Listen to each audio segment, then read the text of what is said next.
The Ministry of Ungentlemanly Warfare is a 2024 action comedy film directed by Guy Ritchie, which depicts a heavily fictionalized version of Operation Postmaster.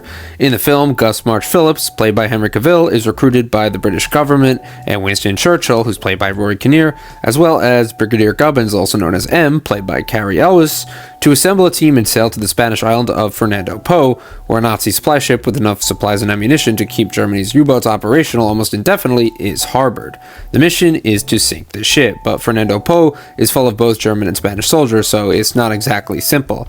But that's where help comes into play, and Henry Cavill must recruit a group of ragtag heroes to save the day and stop the Nazis. Now, for those of you who saw my review for Monkey Man, probably know how I felt about that film and the pacing of it. Oh boy, you're gonna have a field day with this one. I thought this film, to be perfectly honest, was pretty boring. In fact, I was really disappointed in many of the factors of the movie, not just the action, but the pacing, the casting, the humor. I do think it's funny that Henry Cavill's been in 2 films this year, the first being Argylle, where he's billed as the main star, but he's really just not the main star. He just has a couple of scenes. It's like Captain America in Avengers Infinity War. He's one of the biggest names, but he just doesn't do much in these films, except show off some action skills and some comedic timing, if you can even call it that, in just a few scenes. I do think, to be fair, Henry Cavill is good at what he does, and that's play these action roles where all he has to do is kind of put on a face and either be brooding. He isn't really that funny, and he has to be funny in this film, and it just doesn't come off as genuine. I do think there's probably other roles that really suit him. He isn't bad in those. Like in Superman, he just doesn't even get to talk too much, and he looks good as Superman. Like, he looks like Superman. But here, where he's the lead and he has to possess all this charisma, I just didn't see it. And there wasn't enough of that, too. Not enough quirkiness and only a few jokes scattered about. It doesn't really make you think Henry Cavill has that charm or that charisma to lead a film. I just don't think he was the right choice. I couldn't really see him as the leader of this ragtag group of heroes. I could see Brad Pitt as Lieutenant Aldo Raine in Inglourious Basterds. Pitt managed to capture that charm and humor, but also this great leader quality that was just kind of missing here. And maybe it honestly isn't Henry Cavill's fault. I think another issue here, a real core one, is the movie's terrible pace. And it's frustrating because there really are some good scenes, but then on top of that, it's just filled with a lot of boring discussions and scenes that add to the runtime, and it doesn't keep the consistent tension throughout. Like, for instance, I wanted more action. Really, I wanted a lot more action, and Guy Ritchie is capable of making very entertaining sequences. But in this film, there really wasn't one sequence that stuck out to me, except for the opening sequence, which is set on a boat, where Alan Ritchson and Henry Cavill's characters introduce themselves. And it's almost such a trick of an opening, more like a con. Like, you think this is the movie you're going to get, and in my opinion, it's one of the worst things for a movie to have the best action scene be the first one and then just go downhill from there. Everything about this opening is great, and everything else is just kind of lackluster. I really like how early on we just get this funny chemistry between Ritchson and Cavill, and the opening harps on this. They're just making fun of the Nazis. They're hanging out on a boat where these Nazis have taken command of the boat, and they're delivering this monologue about how they're going to torture people to death or kill them. Meanwhile, Henry Cavill and Alan Ritchson are just very calm and chill, and it's a great contrast to watch. I thought we were going to get a buddy film right here. I thought it was going to be fun. We're going to get these two guys, kind of bantering with each other, taking on Nazis, no problem, but the movie just moves away from that. It's really good at the beginning, and then we get this Tarantino-esque old-fashioned title card, and I knew it would be a fun time. Great opening, but then the film actually begins, and it's so much less than what we were promised. It's bits of poorly executed action. This honestly looks like it just should have gone right to Netflix instead of the theater because of the lighting and the lack of cool set pieces. I mean, most of the stuff here is just set on a fishing boat or in some dark German ship. You can't really feel the stakes. It just feels like each action scene is just identical to the last, and there's not a sense of growing stakes or like each set is bigger than the last. It just needed more than that for me. And this film just doesn't have that. On top of that, like I said, a lot of the stuff here feels like filler. I really like the introduction of Eiza Gonzalez's character as this Jewish intelligence agent, whose job is to seduce the leader of this German military regiment, Heinrich Lohr. And it offers a lot of potential here. And honestly, there's like one scene where she does go to have lunch and meet with Lohr, and I really did like this scene. It's all tension and relies solely on dialogue. There's like this really long pause in between a line Eiza Gonzalez says, and this German commander Lohr is almost just interrogating her with his eyes. I really like this part. And the film really does have promise here, and there's subtle bits of tension and the way the audio cuts out, and it's just this two-shot of the actors. The blocking in the scene is really good.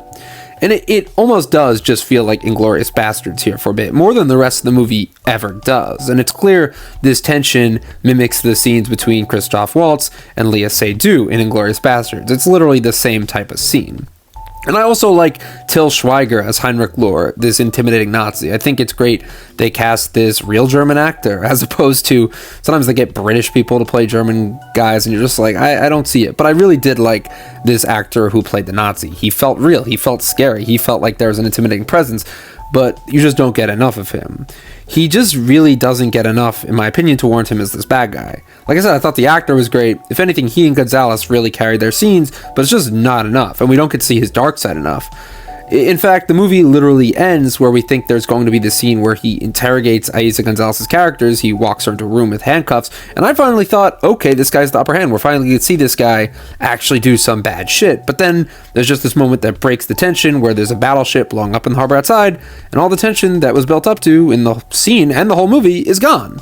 And the whole movie is like that. There's no real characters here who we get to care about. Like, the most character we get the background of is Eiza Gonzalez, and that's only through like less than 10 seconds of exposition, because she explains she's Jewish. And this is doing revenge against the Germans, so right away that establishes motives. I can get behind her character. She lost her family to men like Lohr. She has a reason to hate him, and now she's trying to seduce him, get on his good side, make him trust her in order to take him down. And that's really interesting. It offers a lot of potential, but it's just such a shame the movie just wastes this. Like I said, there's only a few moments of tension. It's mostly just talking, and that gets boring right away. There's a cool scene early on where Eiza Gonzalez's character has to take a suitcase on a train from the Nazis and switch it out with an empty one that belongs to her.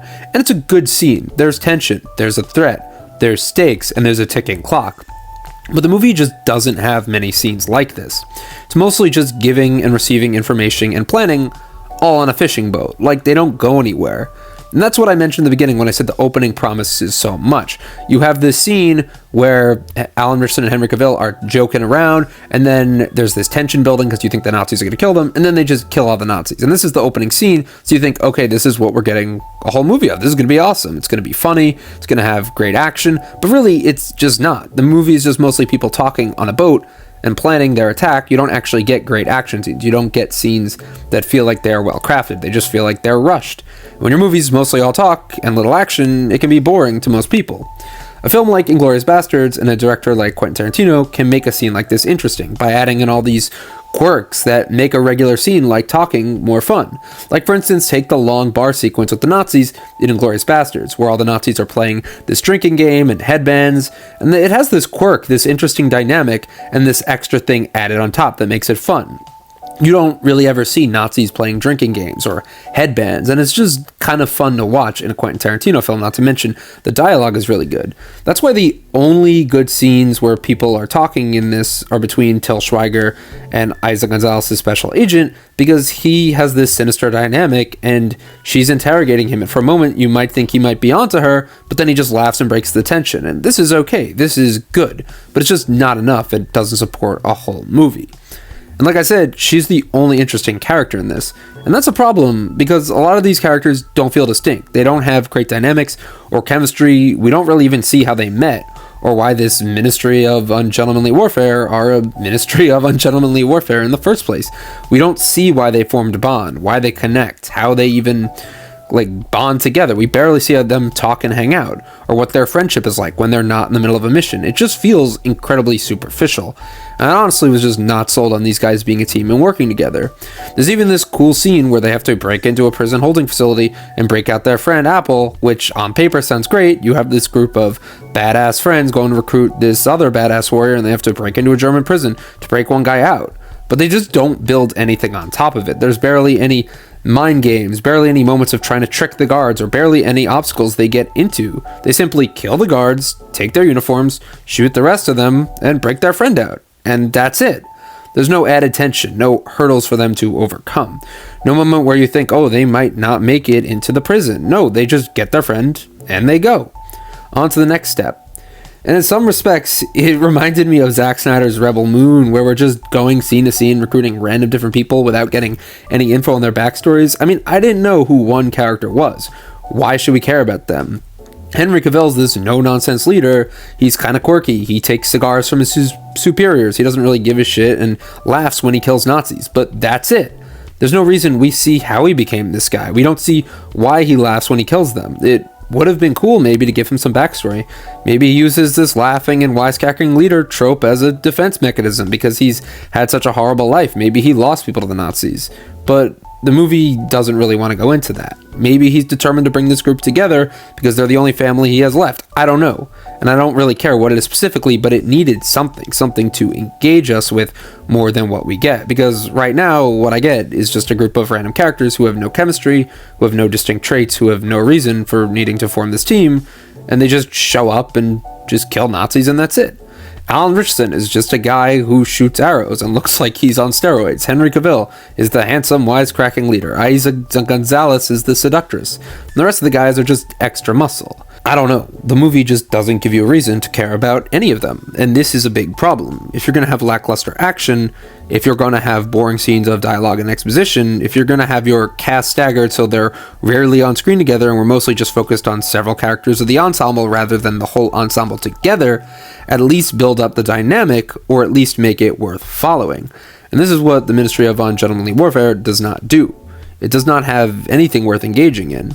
And Guy Ritchie has been pumping out these movies recently, very quickly, but in my opinion, he should slow down. Last year, he released The Covenant and Operation Fortune just a month apart from each other, and he already has another film in production, and it just feels like maybe he should hit the brakes, because it does feel like a film he made very quickly. There isn't this memorability to the action, or the characters, or the story. And when you have a film people aren't going to remember, you might as well just not make it.